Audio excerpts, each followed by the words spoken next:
All right, so there's a beautiful textbook there talking about statistics today. We're going to get into some various things with the chapter. We're going to talk about different ways of gathering statistics. That being polls, studies, and surveys. There's other ways of doing that, but the polls, studies, and surveys are the most common way of gathering data. Okay, so a lot of chapter 1 is about data, gathering it and putting it out there. That's what chapter 1 is really about. We want to be able, in statistics, the idea is that you take a smaller group and be able to make general assumptions about a larger group. Because yes, although it is better to be able to ask every person in America what they think about something, it is not feasible to do that, right? So we're hoping, political things going on. My phone rings about every day with one of the political parties want to ask questions about the governor's race and all that stuff that's going on in Tennessee. And I'm an educator, so they try to call, and I just hang up on because I don't. So, but anyway, the idea here is that they're trying to poll some people, get an idea of what people want to hear, so that they can change their views to fit the most people, so that they can win that office. So, our goal is to learn about a large group by examining data from some of its members, not necessarily all of them. Okay. The terms sample and population, important words. Okay, so I want to try to highlight the important parts, the things that you probably want to jot down that will help you remember these better. Sample and populations have very different meanings. We will get into those as we talk about different ways of sampling as we go through here. But think about sample, a smaller word, it's a part of the population. Population is the whole group. It's everybody in the school. This classroom is a sample of the senior class. Okay? That would be the way that would be the short way of defining that. Sample is a part of the whole. Population is everybody. So we're going to look at describing that as we go through here. Data, it's a collection of the information we get from observations. Some of those observations may be like measuring shoe size, circumference of your head. I've got little kids, so we go to the doctor. They always measure how big the head is. One of my kids, his head was off the charts, but everything else was in the 50th percentile. How do they get that information? Well, they measure all these kids' heads, and they come to the doctor. Okay, and measure how tall the kids are, that sort of thing. Survey responses, that's a very, very common data graph here.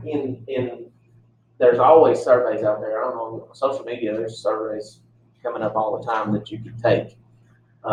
And you can actually make money by taking some surveys. But the idea is they're gathering data so that they know how to market their product. Every time you go in Subway, like the survey. Absolutely. Coach Foley's dad, he always eats at Subway, and he does the survey every day, and so they have just pick on.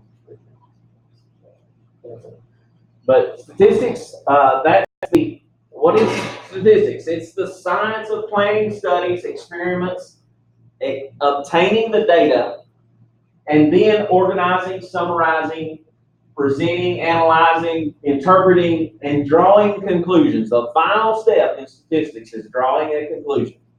We can put all the information out there we want to, but the final step is in drawing some sort of conclusion. It's the headline that you want to put on your article. Okay? The final step in statistics is putting the headline on it. 33% of the country thinks that nothing is happening, that sort of thing. So, science of planning your studies, planning an experiment, planning a survey, something like that, obtaining that data, figuring out how to get that. We do this with voting. I know the homecoming thing has been sent out an email. That's a survey, and we obtain that data through there. And then organizing, summarizing, presenting, analyzing. So that's one of the things we're going to do in stats, and interpreting and drawing that conclusion, making that broad statement about we believe that this is what's happening or what's going to happen with a larger group. Okay. Here we are with the formal definition of population. It's the complete. Was I do fast? I'll slow down some. Just a second on that.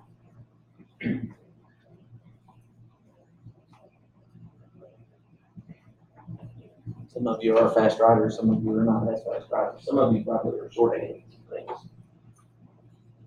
Again, I will share these PowerPoints to you so that you can.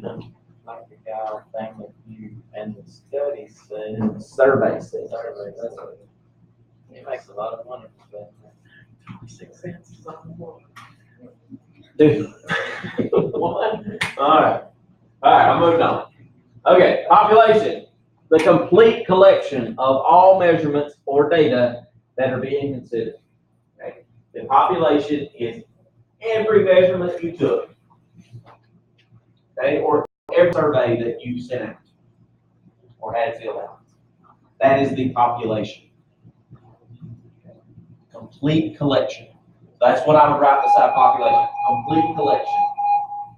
Or everything that I measured. That's the thing you want to do with population. Okay? All measurements, all the data, everything. Whole kit and caboodle. Whatever that means. I've always heard that in a new way. I want a caboodle. What's a caboodle? All of it, I guess. Okay? A census is a collection of data from every member of a population. That is a census.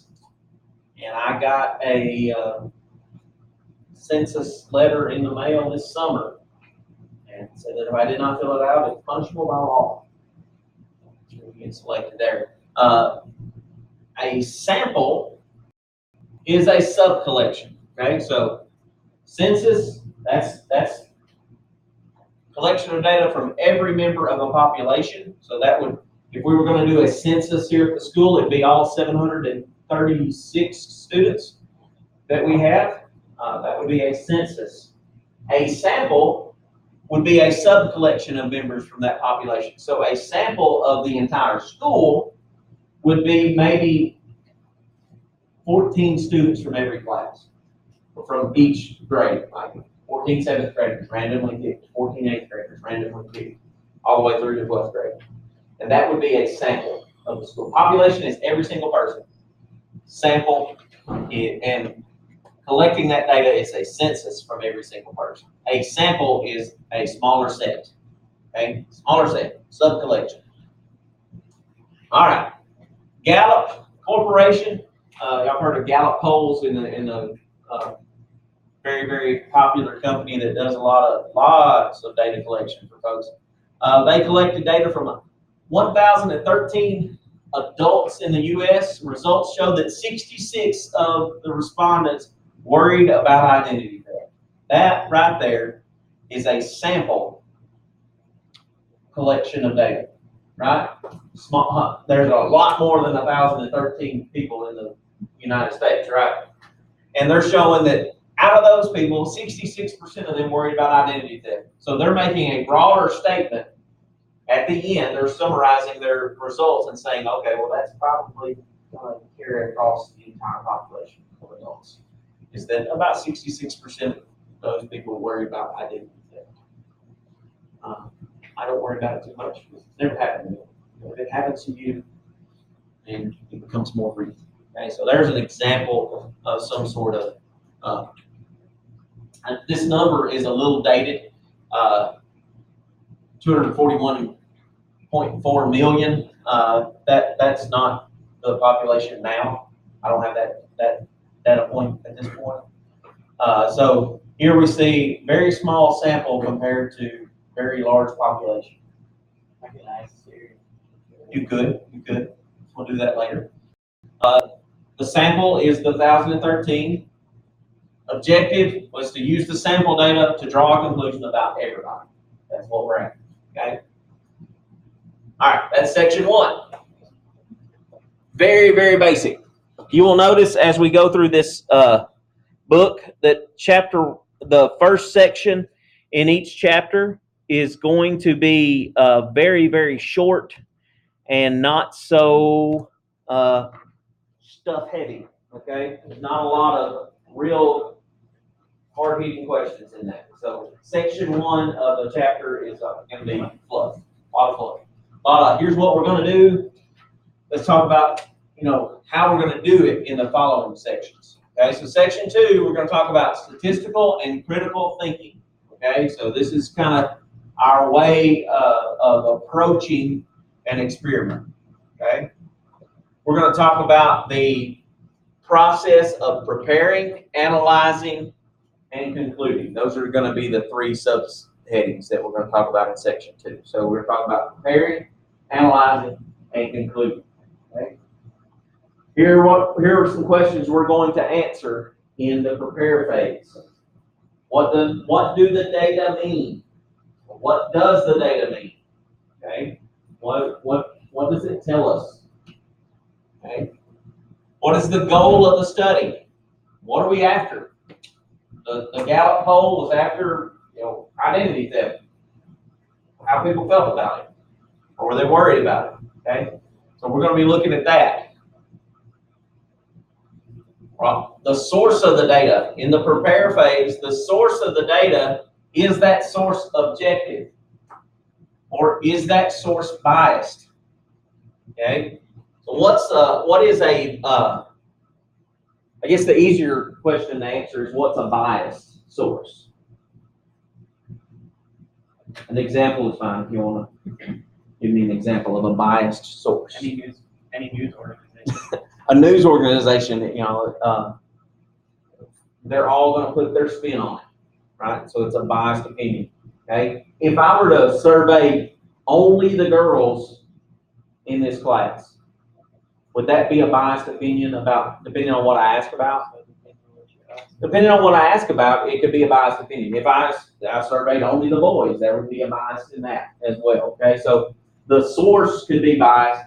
What's an objective source? It's not biased. That's the difference in the two, okay? Be vigilant and skeptical of studies from sources that may be biased. I don't trust statistics from either political party. They ask the questions the way they want to be asked. So be skeptical of studies from sources that may be biased. You've got to look at the design of the experiment to decide if that source is not biased, or the actual method of gathering the data was biased. Because you can ask questions in a way that leads people to answer a different way.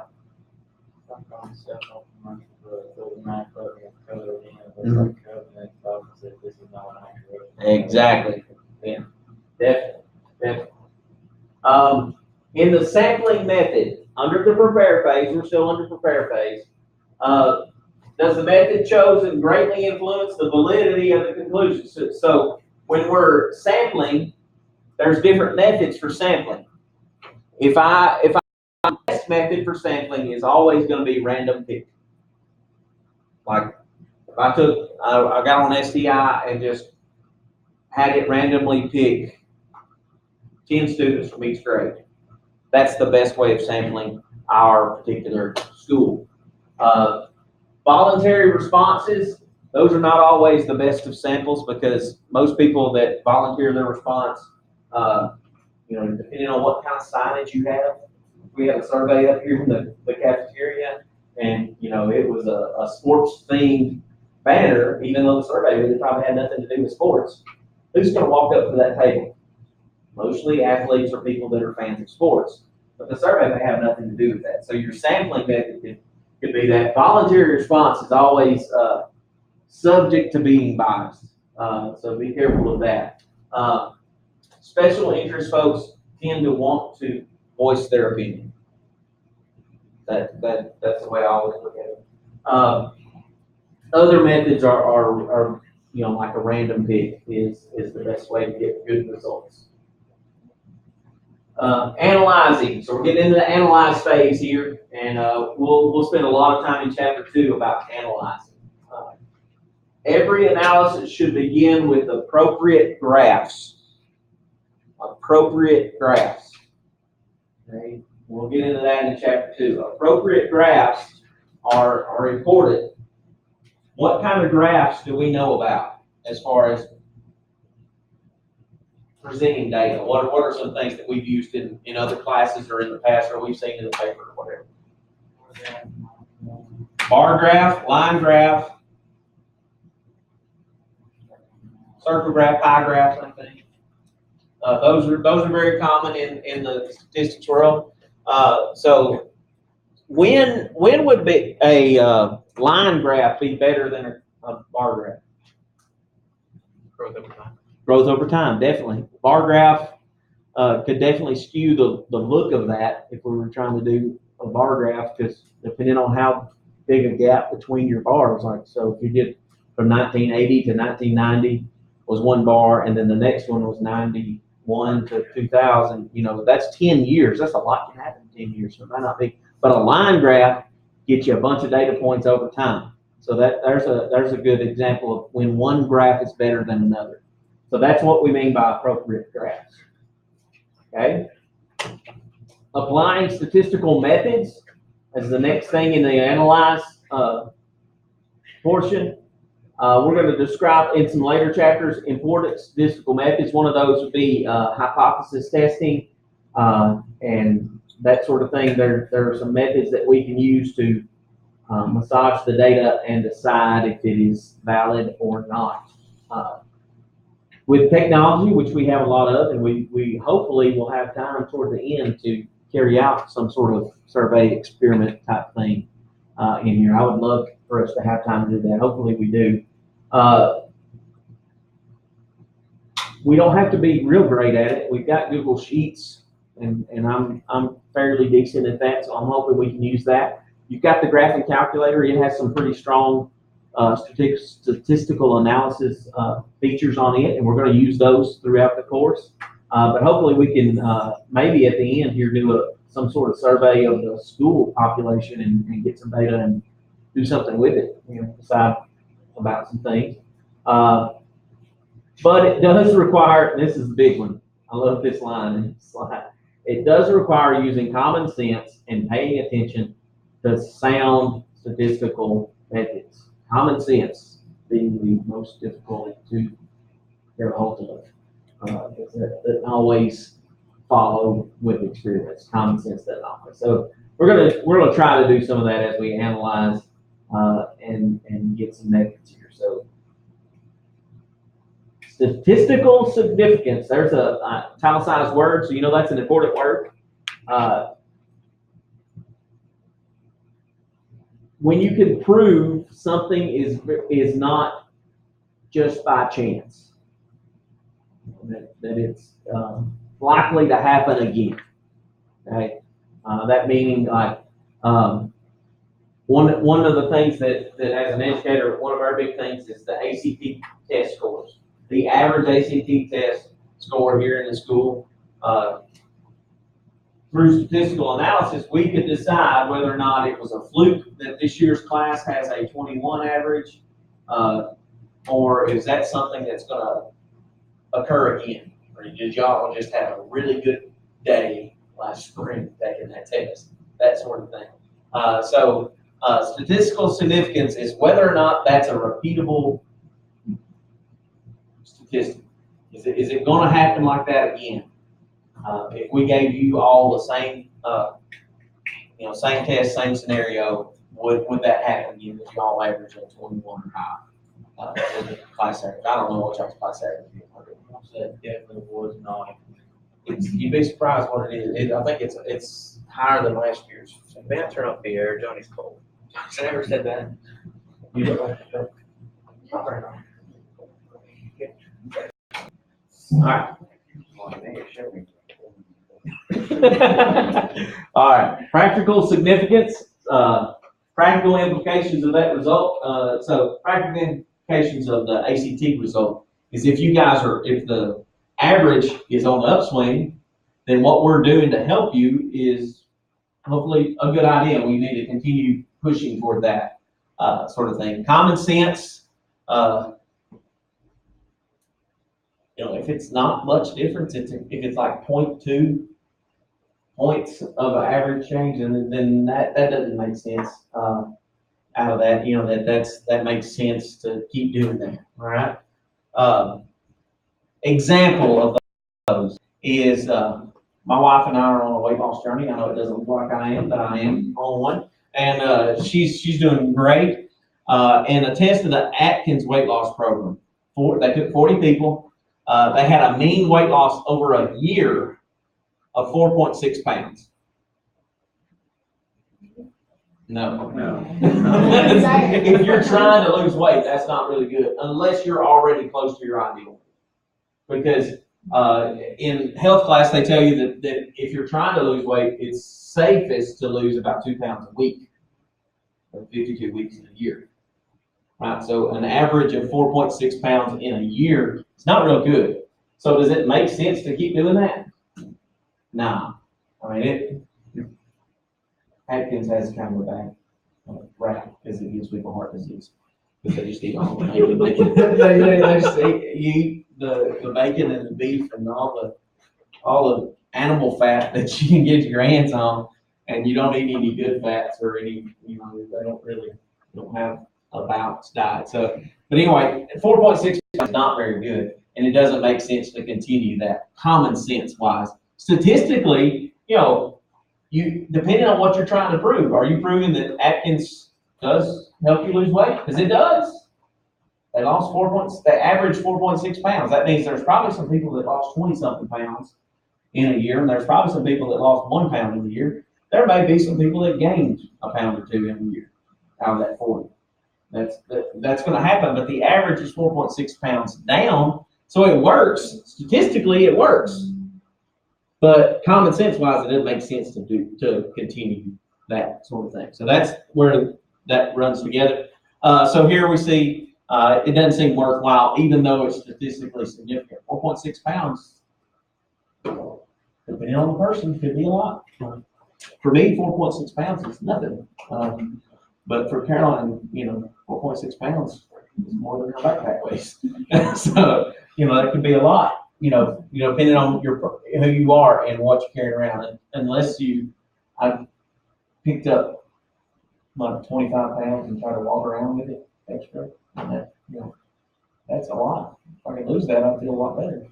So those sort of things. Statistically significant doesn't necessarily mean practically significant. That's my point. Statistically significant and practical are not always the same. All right. Potential pitfalls and misleading conclusions. Concluding that one variable causes the other variable is not a causation is not always the case. Okay, they may be correlated, but then one doesn't cause the other. Okay? So one variable causing the other one to do whatever is not always the case. It is the case sometimes, but it's not always the case. Two variables could be linked. Smoking and pulse rate is the example we're using here. That if you're smoking, your heart rate, resting heart rate goes up. That may be true, but it's not necessarily always the cause.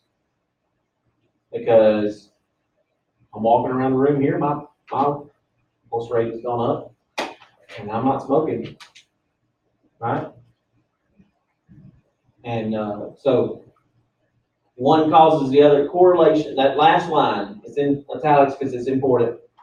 Correlation does not imply causality. Correlation and causation are not the same. Because they're related doesn't necessarily mean one causes the other. And you see a lot of this in politics and lobbyists. They try to put out there because this is happening, it's making this other go up. It just happens that one thing is happening, the other thing is also happening. That doesn't necessarily mean that one causes the other. Sometimes it does, but it takes a good bit of study to imply causality. or causation. So correlation and causation are not always the same. That is very important to remember looking at statistics. Okay? Small samples, conclusions should not be based on samples that are, well, really too small. One, if I only surveyed 2 people out of each grade here, would that be a good sample for the school? Definitely not. It'd be really easy for me to do. It'd make my experiment a lot quicker and a lot easier that I just pull 2 people from every class and ask them the questions and then make my assumptions based on that. But it doesn't really at all get a measurement for the whole school, okay? Based on the school suspension rate, if we pick 3 students, if I picked 3 of you guys, the suspension rate would be 0, right? For most of us, right? Maybe 1, I'm not sure. Maybe you need to be suspended for some reason. We can find one. We'll keep looking for one to get you with. But if I pick one from Miss Potter's class, which is a little bit more mixed amongst the senior class, the rate might be different. So I can't just pick 3 people for a sample about the suspension rate of the school. I've got to be a little bit more diligent in picking more people and a broader spectrum. You guys, your seniors taking a college math class that doesn't correlate to troublesome people. That's just not the way it goes. So small samples, got to be careful of those. Survey questions, the way they're worded can be can lead to bad data.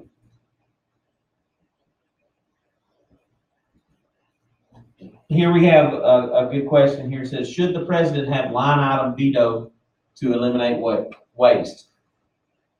Okay, so people answered, 97% said yes to that.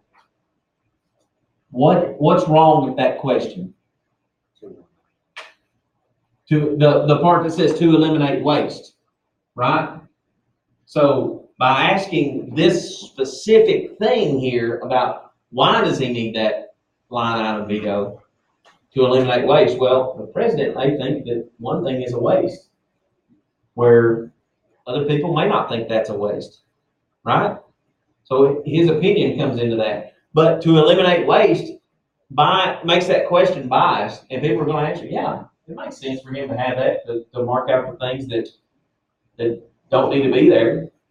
We're spending, $60 million on something that really doesn't make any difference in the world. We are. But, line item veto would be great. But here this question says, should the president have line item veto or not?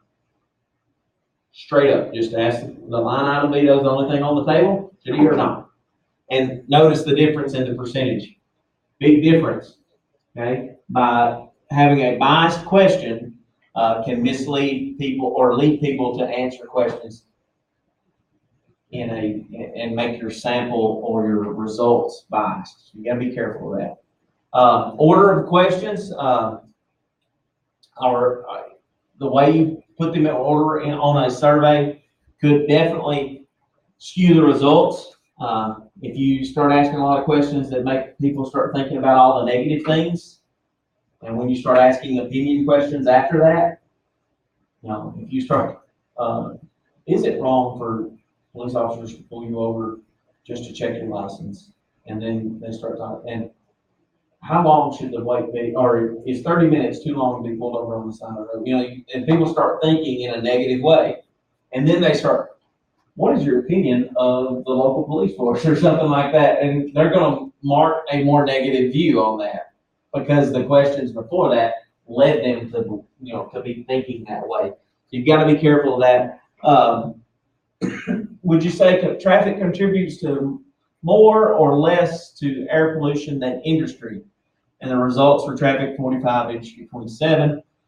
If the order was reversed in just the way that they asked the question, they put industry in front of traffic.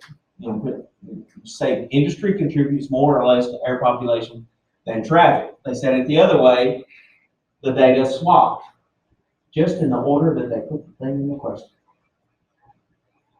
things like that matter in statistics and the way the experiment goes. The order you ask questions are.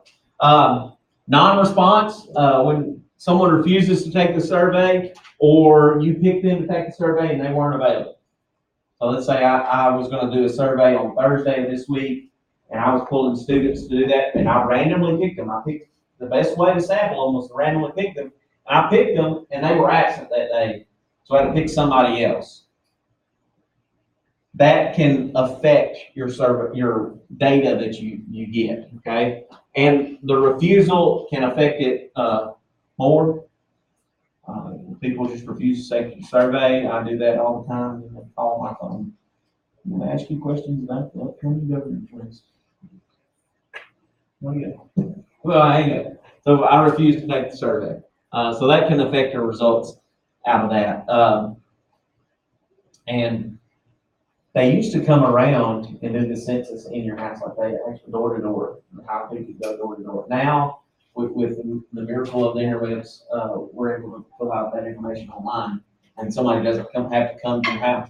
Some stranger comes knocking up on my door, wanting to ask me questions about who lives in my house and what we do for a living, and how much money we make, and all this other stuff. That's not a comfortable conversation to have, especially somebody you don't know. Okay, so that can affect your data too. People not wanting to allow people in their home, for pollsters to come by.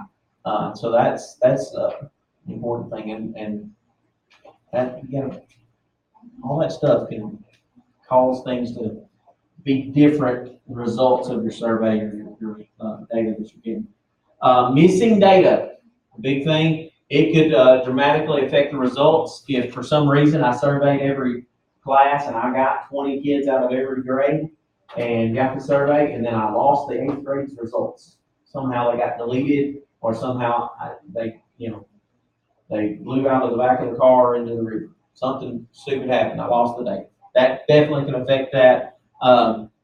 Sometimes when you've got an experiment going on, and it's maybe like a trial or something like that, where you're like a drug trial, some people may drop out of the program. They just decide it's not worth it. I can't make it to the appointments all the time, so they quit. That can affect your data. Income reporting, like leaving questions blank in your survey, that affects your data. Where you got, they use it reporting your income here. If you had 60 people that you surveyed and only 30 of them filled out that portion, and that's half that didn't fill out that question. So I don't know if you got good data. So missing data and Non-response would be you just don't answer anything. Missing data would be you answer some of it but leave others out. That's the difference in those two. Great question. Missing data and non-response are not necessarily the same thing. Missing data is you gave me some of the information, but you didn't give me all of it. Or you started it and then you didn't finish it. That sort of thing. Non-response would be you said, no, I'm not doing it at all. I'm not answering any of your questions. U.S. Census suffers from missing people, so they don't get everybody. What's a census again? Every single person, right? And then out of the entire population. So they're going to miss people because they don't know they're there. That happens. Precise numbers, another pitfall. Because the figure is precise, you may assume that it's accurate. Precise meaning it may be, you may do the average and carry it out to 4 decimal places, and that's pretty precise. But that doesn't necessarily mean that it's an accurate statistic for the data. Precise number can be an estimate, and it should be referred to in that way. So if you're saying we're estimating this, if you estimated something, you need to tell that in your results, what's going on. Precision and accuracy are not the same thing. Precision is making sure all the mathematical operations are done correctly, and then all the numbers are put in are on point. Everything's rounded to the same decimal place. That's what accuracy is. Are they correct? All right. Misleading or unclear percentages are sometimes used when you're dealing with that. We've already improved 100% in the last 6 months with respect to lost baggage.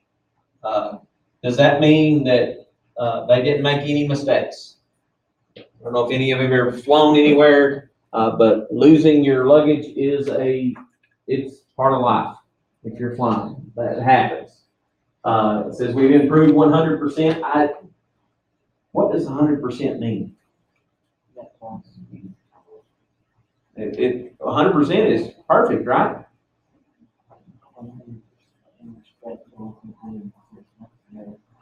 So what's 100% though? It means in respect to what they did last month, if they've improved 100%, that means in the last 6 months, that means no, they've not had any lost luggage in the last 6 months. Do you think that's true? That they could go 6 months without losing somebody's bag? They can't go 1 day without losing something. It's impossible. Doesn't happen. Okay? So percentages, improving 100%, that seems a little lofty in my opinion. Out of that. So percentages are sometimes not a good way of representing your data. Okay? That's section 2. Go to section 3. We're actually get into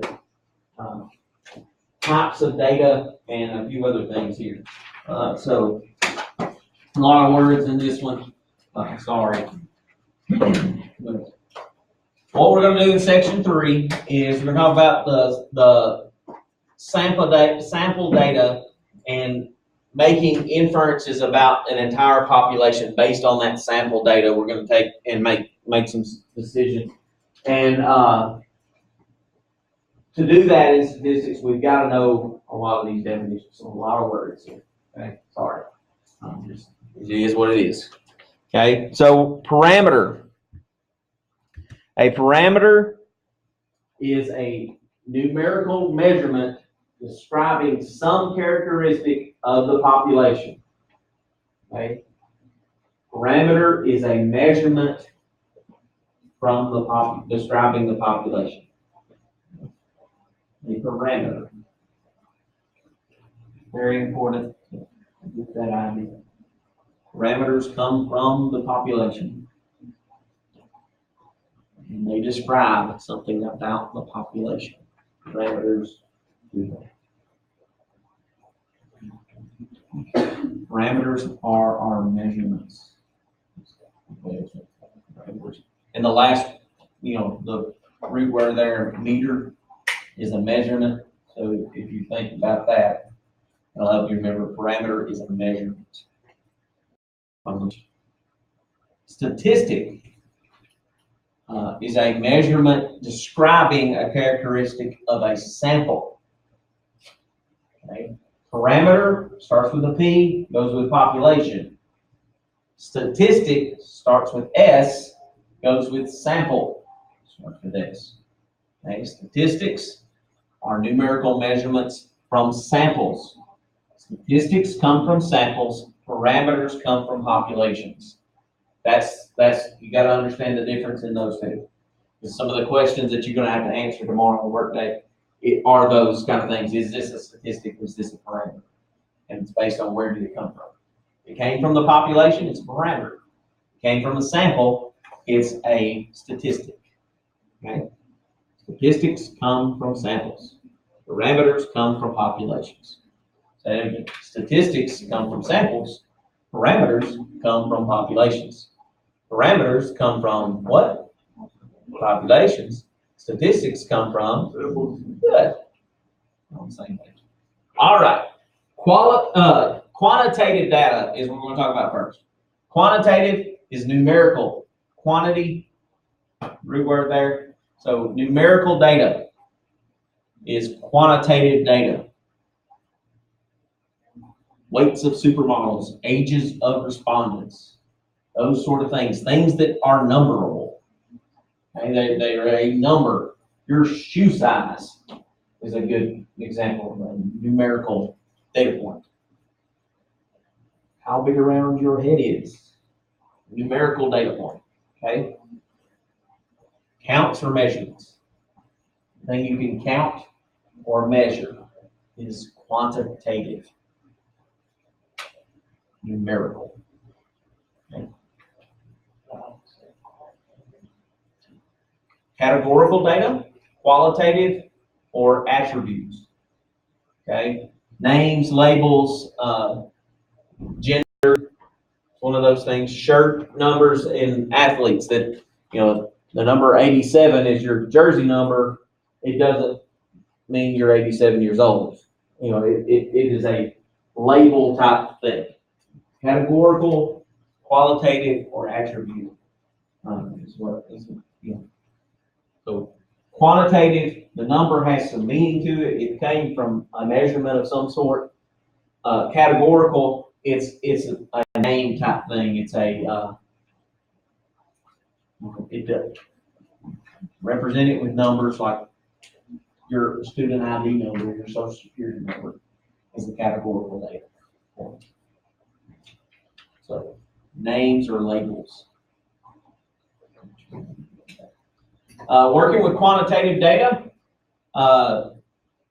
discrete and continuous types. Discrete meaning that there's only certain places. So like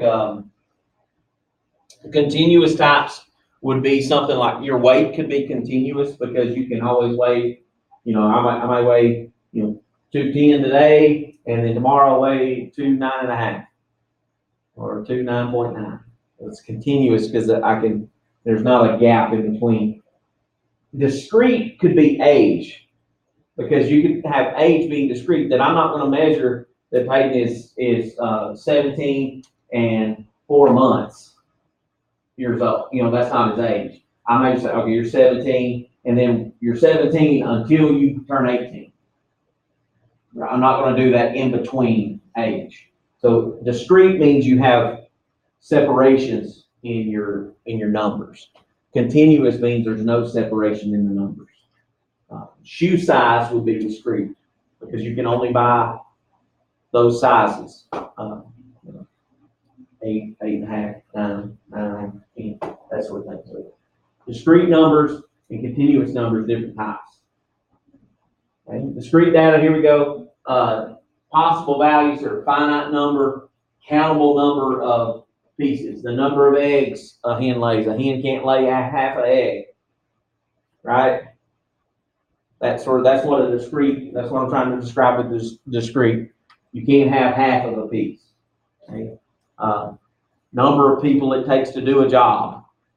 You can't take half a person. You gotta have whole people.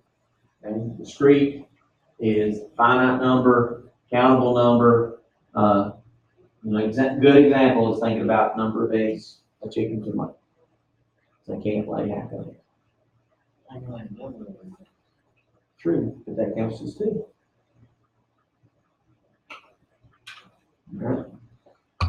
Continuous numerical data. This is numbers like we always know. You know, like regular numbers. If we're calculating up how much, how many gallons of gas we're using, we can get very specific on how far we take our decimal out. There's no gaps or interruptions or jumps in that. So continuous data, no interruptions or jumps in that. Just a regular, I always think about continuous, that's just a regular number. That's numbers like I've always dealt with. Discrete is the weird one.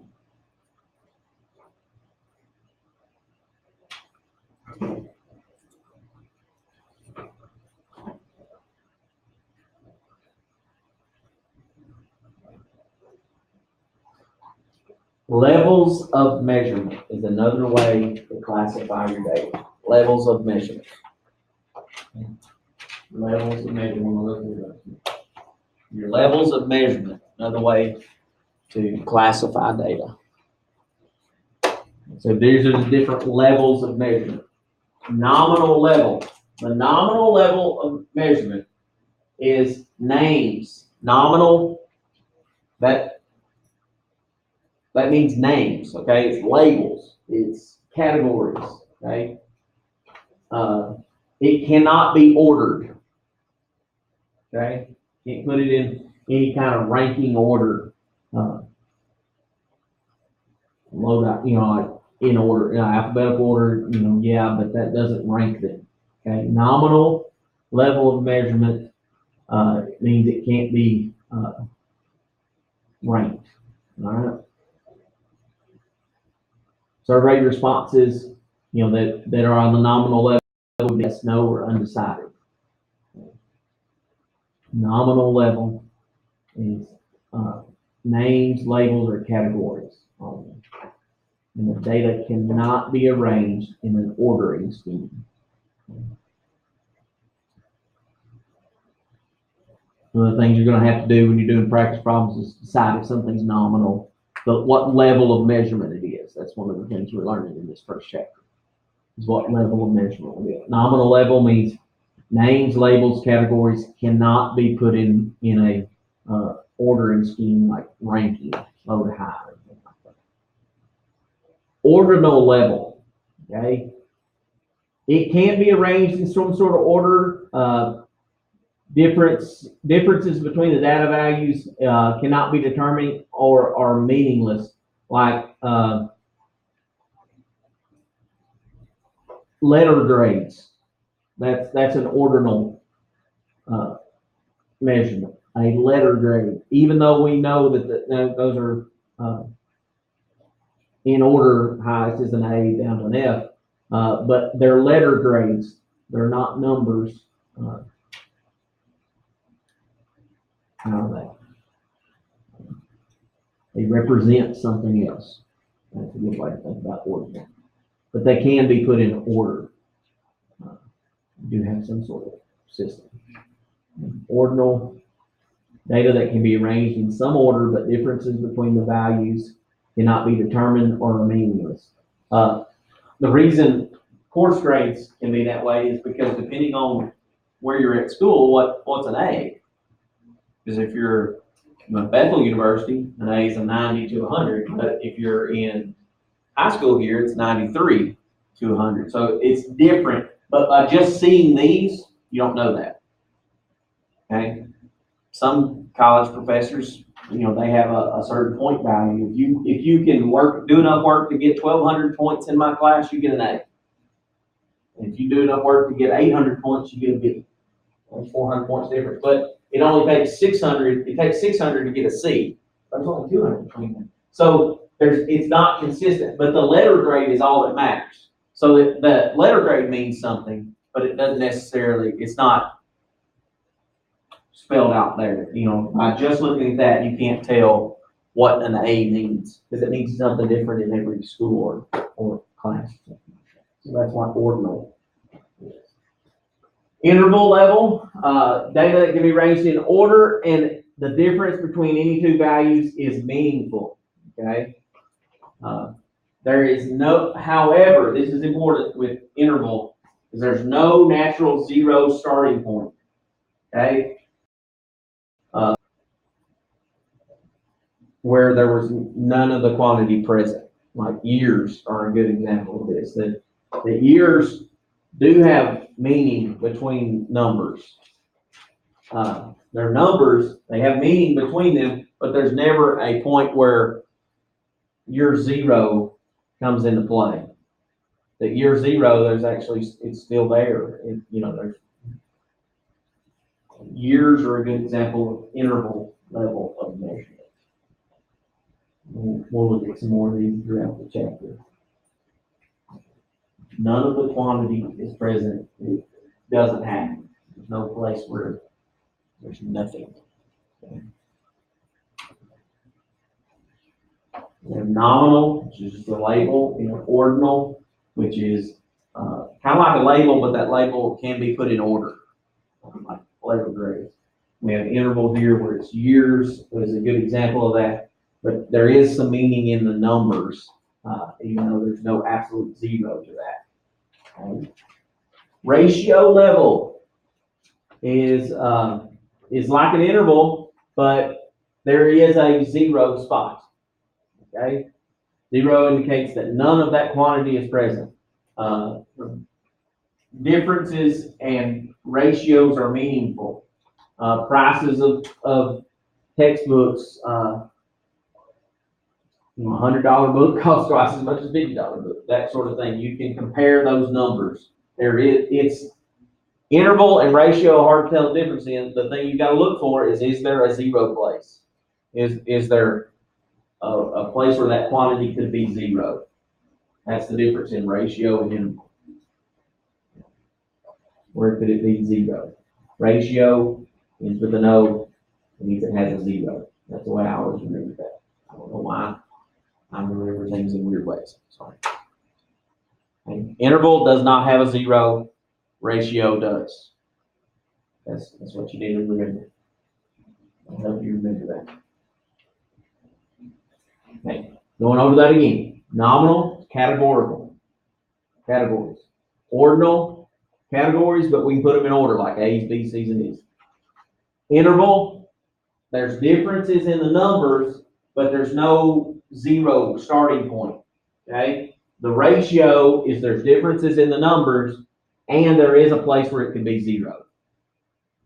That there's a absolute zero to that. Those are the levels of measurement. All right.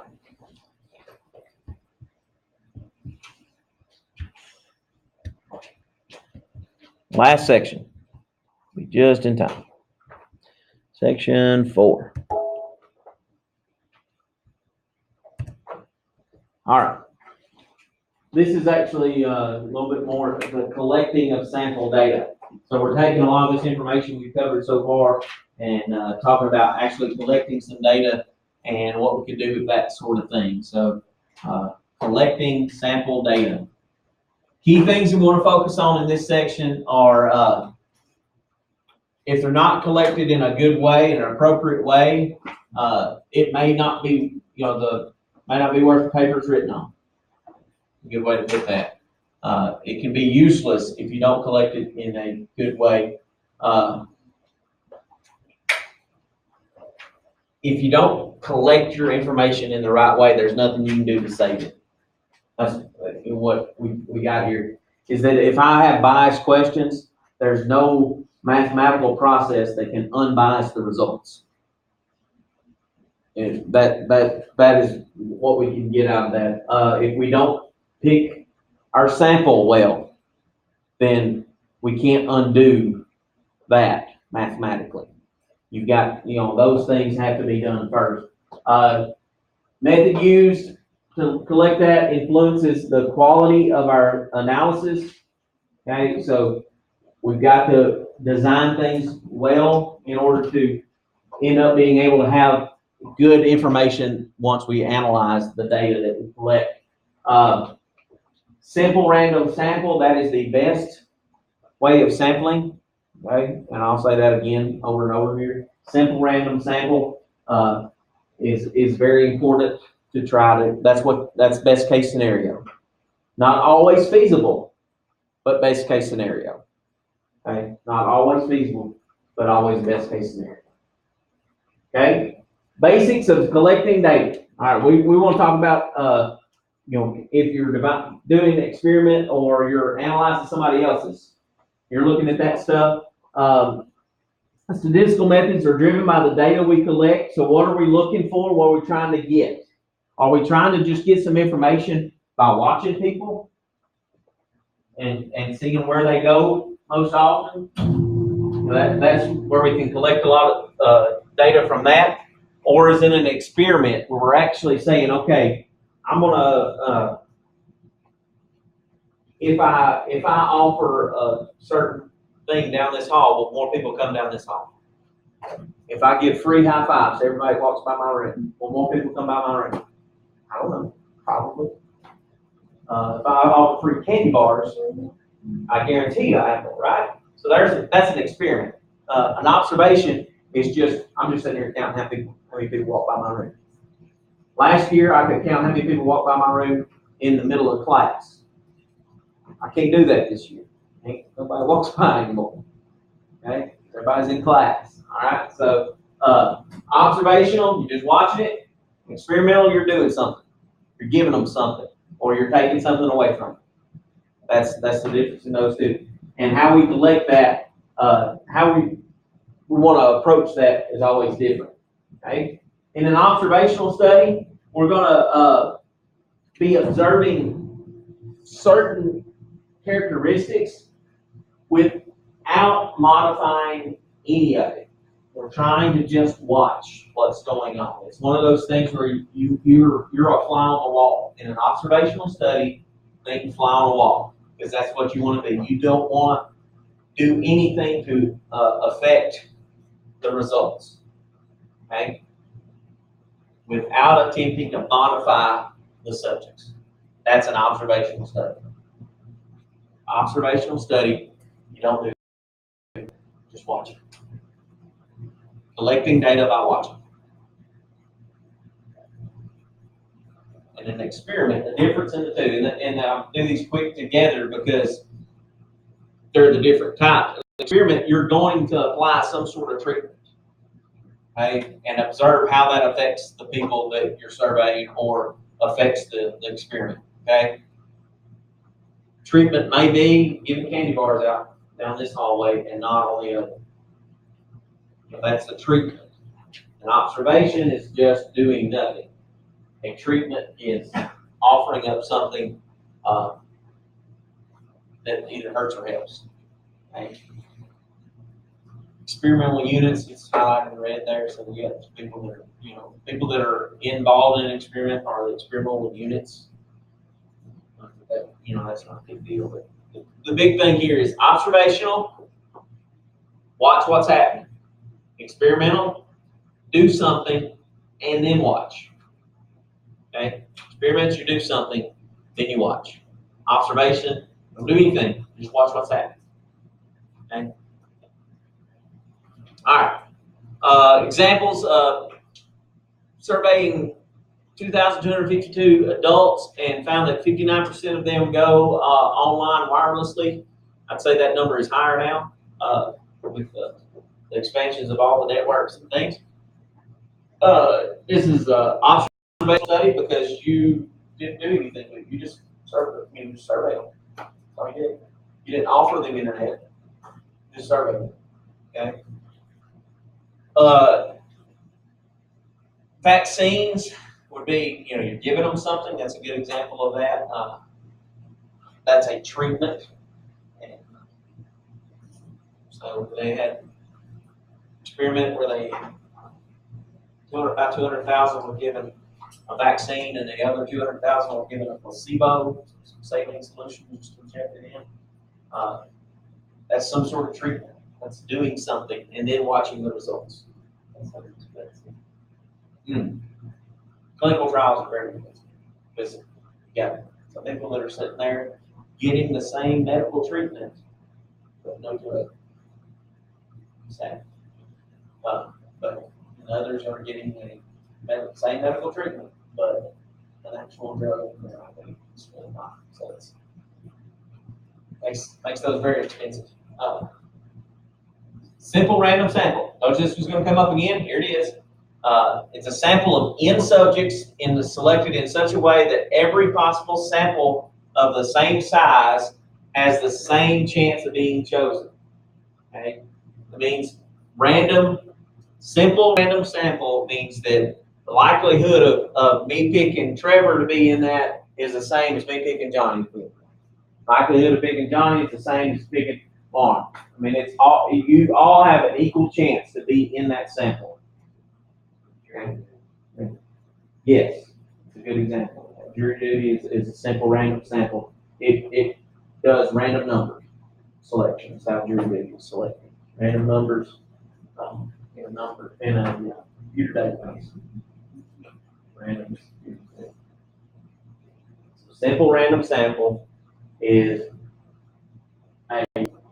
sample of n size, 50 people, 120 people, whatever it is, that the probability of picking that every sample of that size, the chances of being chosen are still the same. Simple random sample. A random sample, not a simple random sample, but just a random sample.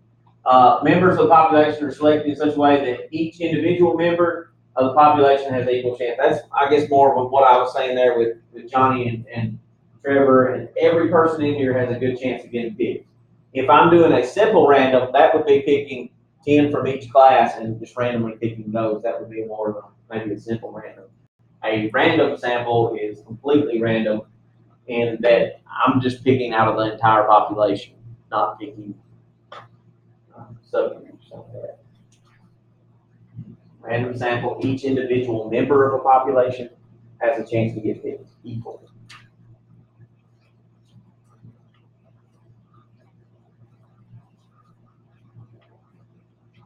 Some starting points, systematic sampling would be like every third person, picking those. That's systematic. Systematic, you pick some sort of system and you're doing that same thing every time. So if I list everybody in this room, alphabetical order, and I pick every fourth person to be given extra credit, that would be unfair and probably unethical. But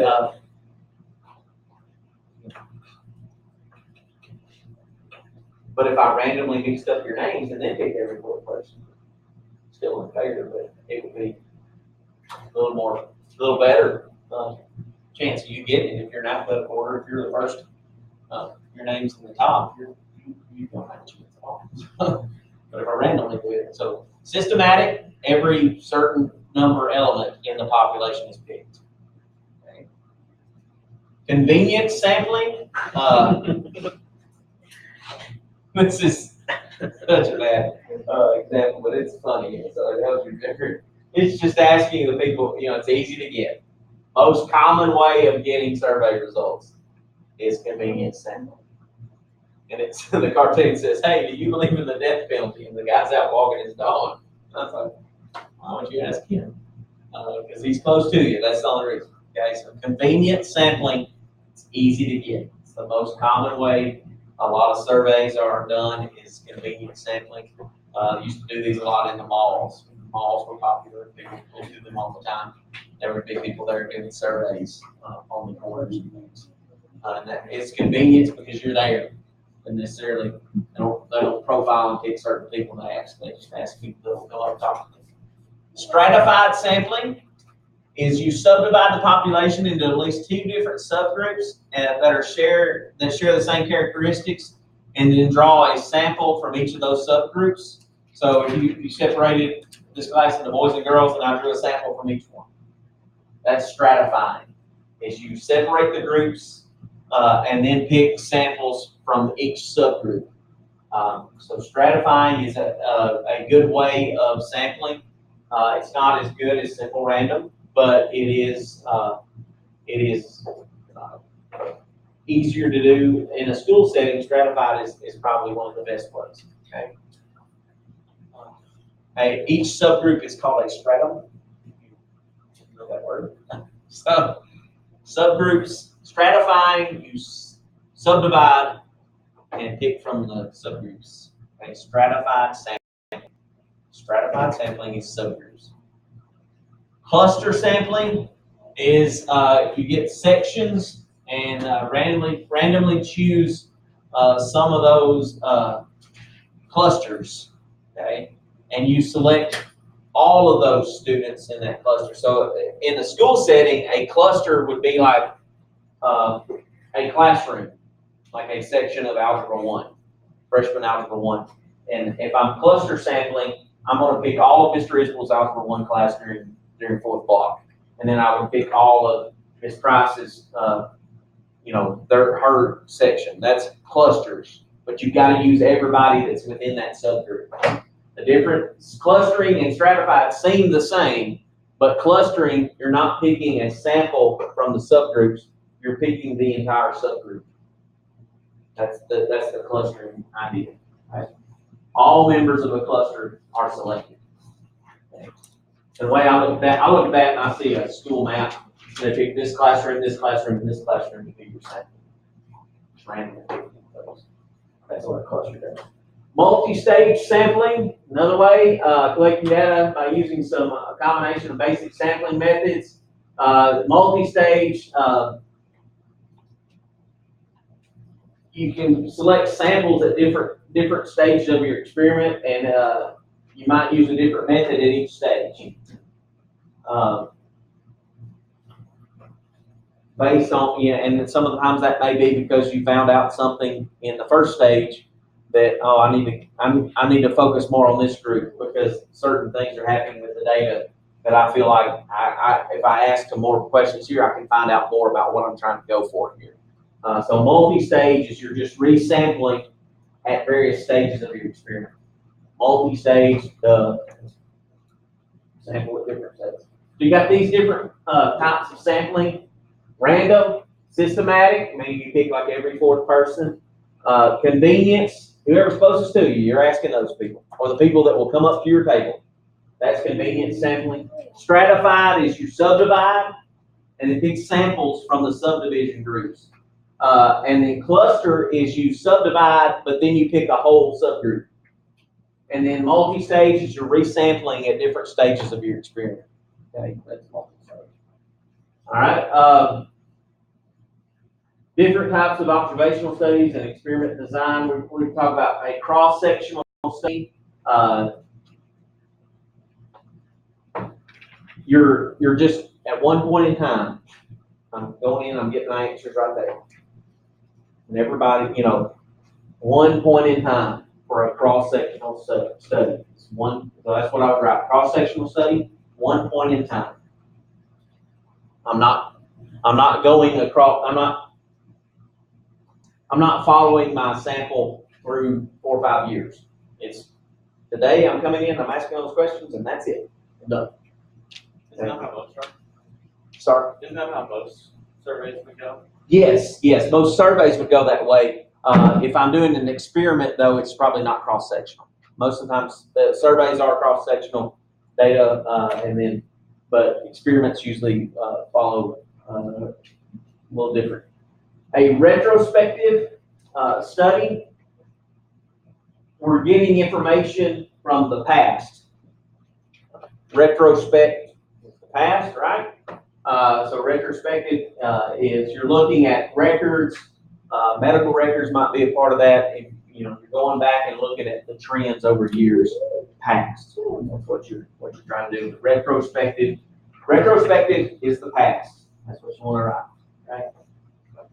Interviews about past events. That's what.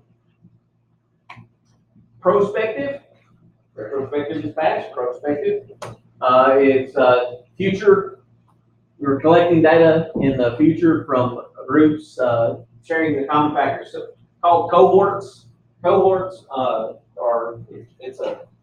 as you guys are going to college, you may be involved in a cohort of whatever your degree part is. If you go to a nursing school, a lot of times it's a cohort for people to get in this year. They're going through and they collect data off of those. But you're following people into the future. You're collecting data at various points into the future. Cross-sectional, one point in time. Retrospective, you're going in the past. You're looking at records, looking at interviews. You're interviewing people about things that happened in the past. Prospective, or a cohort study is you're looking to follow some people through time or follow data through time. Randomization, when you're designing an experiment, you want to be your random, more random samples are better.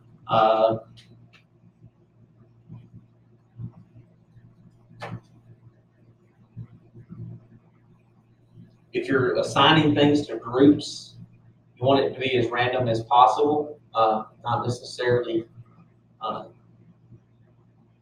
always feasible, but it does help. It's even more feasible now than it used to be because it's easier to get in touch with people. At some points, you try to group people together is more convenient to get their results or their answers. But randomization is the better way. So selection at random for your groups there. You're designing the experiment. Replication, if you're repeating this experiment over and over, you want your samples to be large enough so that erratic behavior,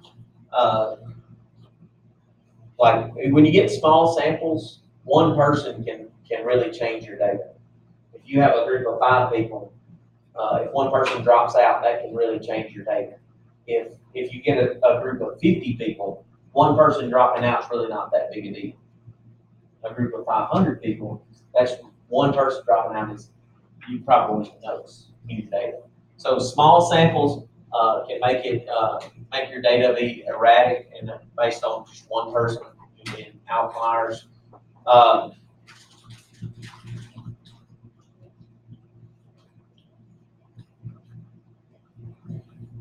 You've got enough. The more the better. I mean, obviously it'd be best to measure the entire population, but your sample size can be a big deal there. Okay, so the replication of it, you want more than one person getting any kind of treatment.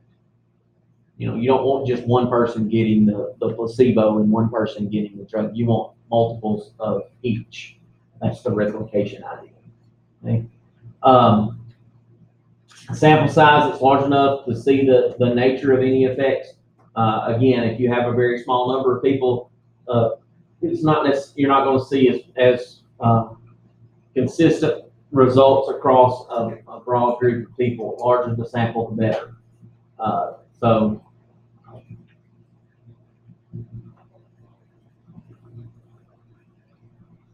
random sample key on that. So sample size needs to be big but random. Bigger but random. That's in the replication idea. Big sample but random. Blinding is, y'all heard of double-blind studies. That's where the doctor or in clinical trials, that's where the doctor or the patient know if they're getting the drug or giving the drug. That's the blindness allows, if I know this patient's not getting a real drug, I'm not going to be too, as a nurse, I might not be as careful with the IV bag as I would be if I knew this was this experimental drug that could save your life or something like that. You might have a different attitude toward that. But with a blinding on the study, you don't know which one's the real thing and which one's not. So you got to treat them all as if they're real. So that's important and can help with getting more accurate and true results. And that placebo effect can come in there and affect your data sometimes based on that. So blinding, I'm sure that the double blinding is best, but blinding is also good because if someone believes they're getting the drug and it's a placebo, sometimes it still helps. If someone believes they're not getting the drug and they actually are, they may not have good results just because they don't think they're getting the drug. So blinding is a good part of designing an experiment, not knowing that they're getting the treatment. Double blind, just talked about that. Subject doesn't know, the experimenter doesn't know. They're just carrying out the experiment and collecting data, and that's it. After the fact, they might know. But double blind is nobody knows.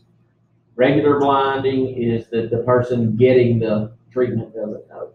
Double blind is nobody knows. Double blind is nobody knows. Confounding is when things you're not able to nail down what caused something. It's what's called a lot of times we call them confounding variables, where you didn't expect this to be happening, and it's causing you to not be able to distinguish between the effects of your different factors. It's something that confounds the results, as in It doesn't allow you to pinpoint that this works or this doesn't work. It's a confounding variable. Controlling your effects of your variables, randomized experimental design, random block design, a group of subjects that are similar. So it's like stratifying. Stratifying and randomized block are the same. Okay. And might affect the outcome of the experiment, but grouping them with similarities would be stratifying is subgroups and then pick random samples from subgroups. But randomized block design is you put similar people together and then pick your people. So it's stratifying, but it's not much. So matched pairs, two treatment groups, equal on both sides. Somehow they're related or have similar characteristics. Matched pairs, paired up. Person A with person B, they're similar people. One's getting a treatment, one's not, so that you can compare them because they're supposed to be similar people. Rigorously controlled design it's rigorous. You're careful on to dot your I's and cross your T's on everything that you do there to make sure everything's done right. And there's a summary we're in. I'll share these with you. Tomorrow will be a work day, and we'll finish this up a little bit tomorrow morning when you come in. But work day tomorrow, and I'll have the assignment for you tomorrow. No worries. You don't have to do anything tonight. We'll have time tomorrow. So, guys, have a great day. Appreciate your attention today. See you tomorrow.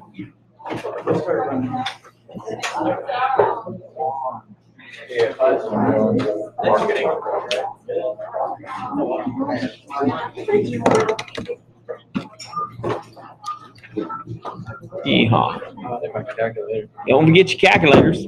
I mean, it'll be here tomorrow. Nobody wants this thing. I understand. Got my name all over it anyway. Yeah,